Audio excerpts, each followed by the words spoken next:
আমি এখন যে ইনজেকশনটা দিব এটা হচ্ছে ফেরিজেন 500 হেলথ কেয়ারের ইনজেকশন।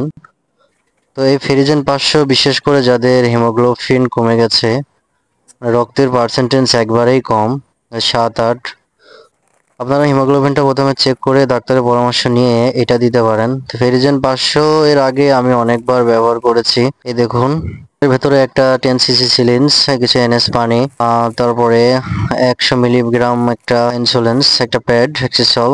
তো আমি এটা দিচ্ছি। তো হিমোগ্লোবিনটা আপনাদের শরীরে কমে গেলে সর্বপ্রথম যে কাজটা করবেন সেটা হচ্ছে হিমোগ্লোবিন যে খাবারগুলোতে বাড়ে, বিশেষ করে আপনাদের সেই খাবারগুলো খেতে হবে। যেরকম আপনারা বেদানা খেতে পারেন, ডালিম, তারপরে আপনারা কলমি শাক, লাল শাক, বিভিন্ন এই সমস্ত খাবারগুলো খাবেন। তাহলে আপনাদের হিমোগ্লোবিনটা অতি তাড়াতাড়ি বাড়বে।